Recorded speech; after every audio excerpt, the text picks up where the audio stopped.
In the city of Gary, Indiana, a three-bedroom house with a full basement has sold for $9,000, less than the price of a used sedan. And it did not sell because it was a hidden gem nobody noticed. It sold that cheap because almost nobody in Gary wants to buy a house at all anymore. Gary once manufactured more steel than entire nations. In 1960, 178,000 people called it home. Today, fewer than 70,000 remain, and entire residential blocks have been bulldozed back into prairie grass because there is nobody left to occupy them. This is the story of a region that built the steel, the circus tents, the electric light, and the muscle cars of an entire century, and then watched almost all of it walk away. We are heading into northern Indiana, where houses sell for the price of a used car. I have spent a fair amount of time in county records and old census tables, and few stretches of the country tell that particular American story as bluntly as the 8 towns we are about to walk through. The reasons behind that number on the listing are far more complicated than any seller will ever tell you. Before we get into the first town, if you have not already, take a second to subscribe, because we document a different forgotten American place every single week, and this region alone could fill a dozen more episodes. I also want to know something as we go. Drop a comment and tell me where in the world you are watching this from tonight. I read everyone. Now, let us start where the steel used to be made. Gary sits on the southern shore of Lake Michigan, 30 miles east of downtown Chicago, in a stretch of land that United States Steel chose in 1906 precisely because nobody else wanted it. It was swamp and sand dune, empty and cheap, which made it perfect for a company that intended to build the largest integrated steel plant on Earth from scratch. The corporation platted the streets, built the housing, and named the whole city after its own board chairman, Elbert Gary. For half a century it worked. Immigrants from across Europe and migrants from the American South poured in, and by 1960 the population had swelled past 178,000 people, packed into a company town built entirely around one product. Then came the 1970s and 80s, when foreign steel producers with newer, cheaper mills began outcompeting the aging plants of the American Midwest. Automation replaced thousands of union jobs, even as the mill itself kept partially running. Layoffs rolled through in waves for 3 straight decades, and every wave took families with it. By the 2020 census, the population had fallen to 68,726, a drop of more than 60% from the peak. Whole neighborhoods emptied out so completely that the city eventually launched what it calls the Dollar Home Program, transferring abandoned tax-foreclosed houses to qualified buyers for a single dollar, provided they commit to renovating the property and living in it for 5 years. Today, homes across Gary have sold in the range of $9,000 to $20,000, with the city's overall typical home value sitting close to $80,000, a fraction of the national average. The catch is not subtle. Rehabilitating one of these houses can cost $20,000 to $30,000 on top of the purchase price. The tax base has shrunk so far that basic services strain to keep up, and large sections of the city still carry the reputation and the real infrastructure gaps left behind by 50 years of population flight. Gary is not empty because nobody loves it. It is empty because the single industry that built it in one generation abandoned it just as fast.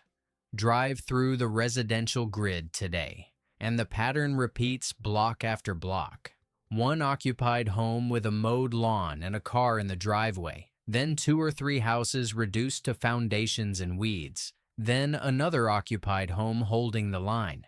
The people who stayed describe a city stretched impossibly thin, still responsible for maintaining streets, water lines, and schools sized for a population 3 times its current number. Head south and east from the steel mills, past open farmland, and you reach Logansport, a river town built by railroads rather than by a single corporation. 2 rivers meet here, the Wabash and the Eel, and in the 1830s that junction made Logansport a natural stop for the Wabash and Erie Canal, and later for the Pennsylvania Railroad. By the early 1920s, more than 225 trains passed through Logansport every single day, and the town built its identity, its depot, and its downtown around the sound of that traffic.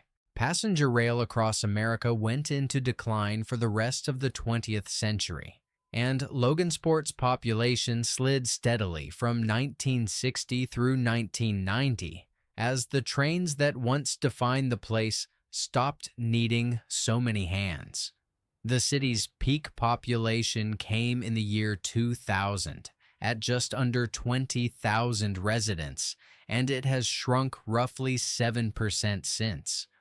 What kept Logansport from becoming a true ghost town was not railroads coming back. It was a large pork processing plant that opened in the mid-1990s, which now anchors the local economy and has drawn a substantial immigrant workforce, filling homes that might otherwise sit empty.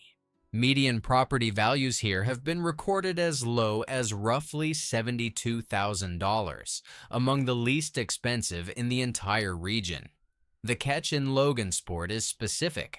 The local economy now depends heavily on one large processing employer. Wages in that sector remain modest, and the community has had public debates about whether growth tied so tightly to a single plant is sustainable long-term. It is a town that avoided total collapse, but only by trading one single point of economic failure for another.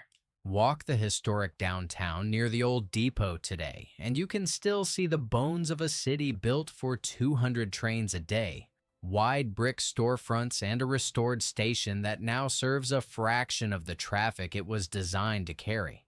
A quiet monument to a transportation economy that simply moved on to interstate trucks and airplanes. Back up along the Lakeshore Corridor sits East Chicago, Gary's immediate neighbor, and in some ways, its twin. Long before either city existed, this stretch of shoreline was mostly swampland, unsuitable for farming, and largely ignored until railroad companies and land speculators began buying it up in the 1850s, sensing that its position on the Indiana harbor made it valuable for shipping rather than crops.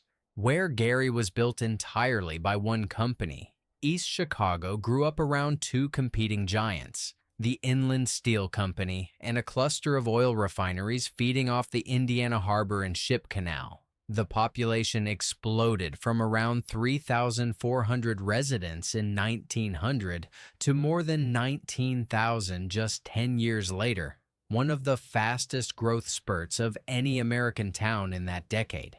Inland Steel operated continuously in East Chicago for over 100 years, from 1893 until 1998, when it was acquired, and the historic name effectively disappeared from the city's economy. What makes East Chicago's story darker than most is what came after the mills quieted. In 2009, investigators confirmed that portions of the city, particularly a neighborhood called the West Calumet Housing Complex, sat on land contaminated with lead and arsenic from decades of smelting operations, eventually forcing a federally mandated relocation of hundreds of families from a site later placed on the Superfund National Priorities List. Today, typical home values in East Chicago sit in the range of $105,000 to $150,000, cheaper than most of the Chicago metropolitan area, but noticeably higher than devastated Gary next door. The catch here goes beyond jobs. Buyers researching property in parts of East Chicago need to specifically check soil and Superfund remediation status before they commit, because the cheap price on certain lots is directly tied to an environmental legacy that outlived the industry that caused it by decades.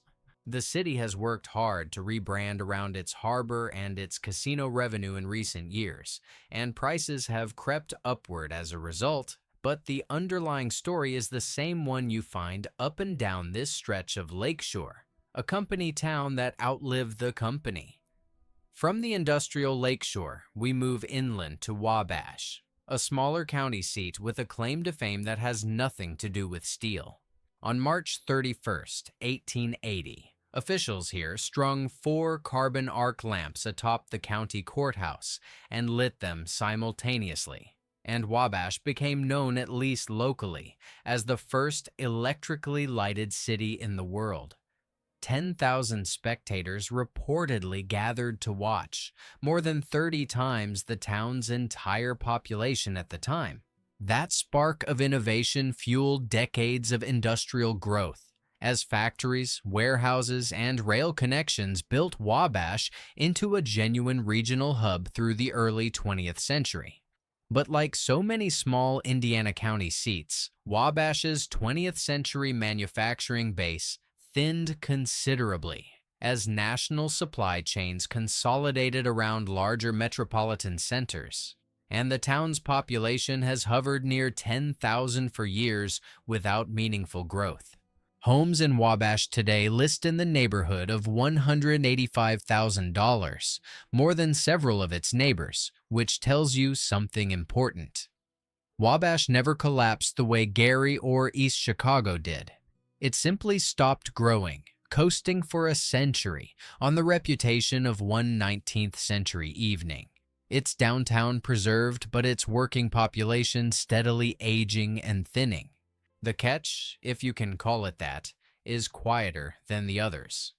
Distance from any major metro, a shrinking base of working-age residents, and a local economy that never fully replaced the industrial employers of 100 years ago with anything of comparable scale.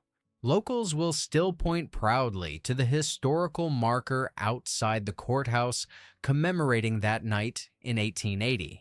And there is something almost touching about a town whose defining civic memory is a single evening of borrowed electric light, more than a century before the rest of its economy quietly dimmed. Drive the surrounding county roads at dusk, and you will pass grain elevators, shuttered gas stations, and the occasional Amish buggy, a landscape that has changed only slowly since the last big factory whistle stopped blowing here decades ago. If you are enjoying this journey through the towns America built and then forgot, hit that subscribe button now, because I put together a new deep dive on a different corner of the country every week. And honestly, some of what is coming up next is even stranger than what we've already covered. Southwest of Wabash, in Howard County, sits Kokomo, a place that has survived not one but 2 separate industrial collapses within living memory. The first came from steel. The Continental Steel Corporation operated on a 183-acre site in Kokomo from 1914 until it declared bankruptcy and shut down in 1986, at one point standing as the city's largest employer. Decades of manufacturing left the site so contaminated with lead, solvents, and industrial chemicals that the Environmental Protection Agency placed it on the Superfund National Priorities List in 1989, and full cleanup was not declared complete until 2011. The second collapse came from cars. Kokomo built its modern identity around automotive manufacturing, with Chrysler and Delphi plants employing nearly a quarter of the entire local workforce. When the 2009 financial crisis pushed Chrysler into bankruptcy, unemployment in Kokomo approached 20%, and residents described those months in blunt terms as a genuine fight to survive. The automotive plants did reopen under new ownership, and Kokomo today is more stable than many towns on this list, with median sold home prices sitting around $180,000. But the pattern here is the real lesson. This is a town that has now been knocked down twice by the same underlying vulnerability. An economy built almost entirely on one or two large employers, and every round of national economic turbulence lands here first and hardest. The old Continental Steel grounds, once described by workers as a place where nail machines and pickling lines ran around the clock, are now home to a solar array of roughly 21,000 panels, quietly generating power over soil that took nearly a quarter-century to clean. East of Kokomo lies Marion, the seat of Grant County, and a town whose story runs through two completely different boom and bust cycles. The first came during Indiana's natural gas boom of the late 1800s, when Marion and its neighboring towns offered free natural gas, free land, and tax breaks to lure factories, sparking a genuine industrial rush. By the 1920s, that gas supply had been mismanaged into depletion, and the region's first great bust began. Marion held on longer than most of its gas boom neighbors, largely because it became a manufacturing center for radios and later television components under names like RCA and Thomson Consumer Electronics. That second economic engine also failed. The RCA plant in Marion, which had produced picture tubes for televisions across the country, closed abruptly in 2004, eliminating 990 jobs in a single stroke. Marion's population peaked at just over 33,000 in 1990 and has fallen roughly 15% since, with poverty rates now sitting near 30%. Typical home values in Marion today run around $112,000, with listings appearing well under that figure, and one recent as-is fixer upper listed with no reserve amount at all, aimed squarely at renovation buyers with cash in hand. The catch in Marion is generational. This is a town that lost two separate industries a full century apart, and each collapse arrived exactly when the town thought it had finally found a stable replacement. Walk downtown Marion today, and the architecture still shows the confidence of both boom eras, ornate brick storefronts and large factory buildings, many now partially vacant or repurposed, standing as physical evidence of ambitions that outran the ground underneath them not once, but twice. Continuing east into Miami County brings us to Peru, a town that built its identity on something almost nobody else in America can claim. Starting in the late 1800s, entrepreneur Benjamin Wallace turned Peru into winter quarters for 7 major traveling circuses, earning it the nickname Circus Capital of the World, a title the town still celebrates every summer with its Circus City Festival. That colorful economy faded through the mid-20th century amid labor disputes and changing entertainment habits, and circus winter quarters gradually closed or relocated. Peru's more recent story, though, is tied to something far less whimsical, a nearby Air Force installation originally known as Bunker Hill. During the Cold War, that base employed thousands and anchored the entire regional economy, hosting bomber wings and refueling tankers as part of America's nuclear deterrent. In 1994, following a national base realignment process, the installation was downsized from a full active-duty Air Force base to a smaller Air Force Reserve facility, and the job losses rippled straight through Peru's local economy, since the base remains, to this day, the largest employer in the entire county. Home values in Peru currently sit around $158,000, among the fastest rising in the state over the past year, even as the broader population has hovered near 11,000 for 2 decades. The catch in Peru is really about fragility. A town this small, built first around a traveling circus industry and then around a single military installation, has never had the luxury of a diversified local economy to fall back on when either pillar wavered. Every summer, the Circus City Festival still fills Peru's streets with performers and parade floats, a genuinely joyful tradition, and it exists in an odd tension with the quieter economic reality just outside town, where a scaled-down military base now supports a fraction of the households it once did. And that brings us to the most quietly dramatic story on this list, a town so small it barely shows up on a map. Bunker Hill, Indiana, sits just a few miles from Peru, population 808, and it exists almost entirely in the shadow of the very Air Force base that once carried its own name. When the Navy first opened an air station here in 1942, it trained thousands of pilots, including a young ball player named Ted Williams, who would later become a Baseball Hall of Famer. The base closed after the war, reopened for the Korean War era as Bunker Hill Air Force Base, and by the 1950s and 60s had grown into a serious Cold War asset, home to long-range bombers and refueling tankers under the Strategic Air Command. In 1968, the base was renamed Grissom Air Force Base in honor of Virgil Ivan Grissom, known to most Americans simply as Gus, an Indiana native, one of America's original Mercury astronauts, and a man who would die less than a year later in the launch pad fire that claimed the crew of Apollo 1. For a small farm town, having a namesake astronaut who helped open the space age was a genuine point of pride, and for decades the base surrounding Bunker Hill hummed with military families, jet noise, and steady paychecks. Then in 1994, as part of the same national wave of post-Cold War military downsizing that hit installations across the country, Grissom was realigned from a full active Air Force base into a smaller Air Force Reserve facility.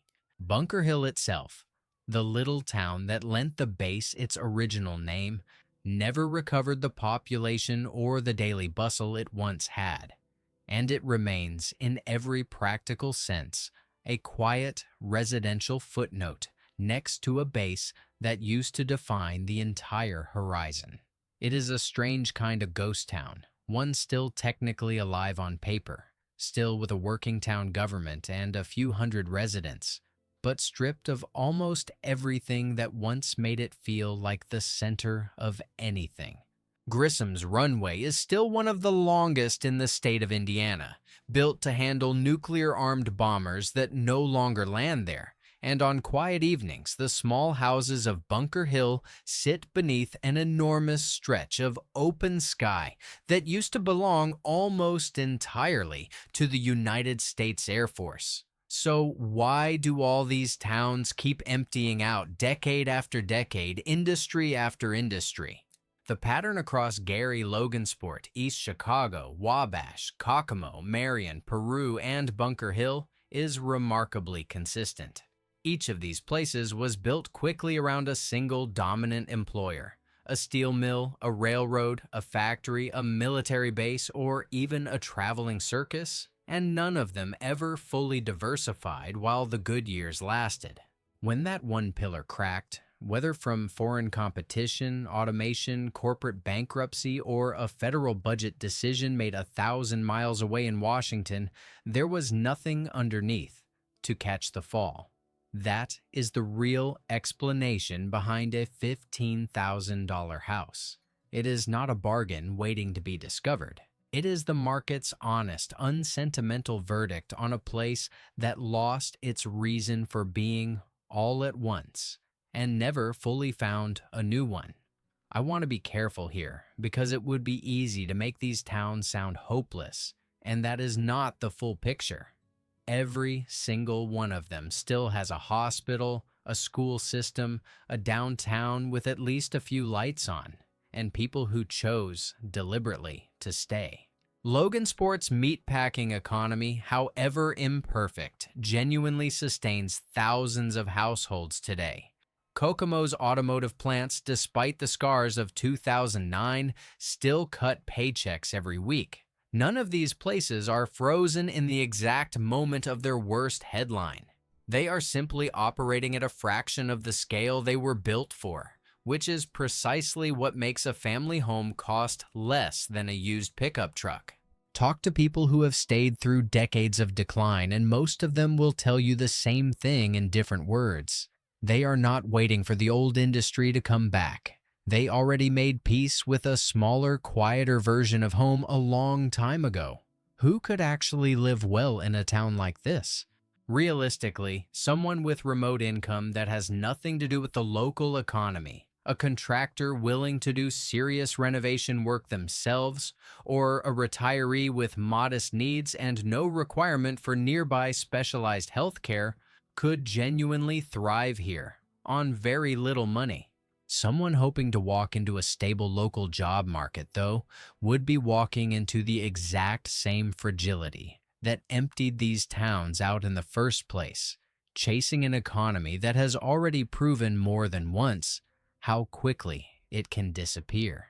And before anyone books a flight based purely on a listing price, it is worth remembering that the number on the screen is only the entry fee. Renovation costs, property taxes on a shrinking tax base, distance to a hospital that can handle a real emergency, and a job market that may not exist in any meaningful form, all belong on the same ledger as that $15,000 sticker price. I will leave you with this question, and I would love to hear your answer in the comments. If you could buy one of these $15,000 houses tomorrow, would you actually move in? Or is cheap land only worth something once the jobs come back with it? We have barely scratched the surface of forgotten Indiana, and there are plenty more empty corners of this country still waiting for us to find them.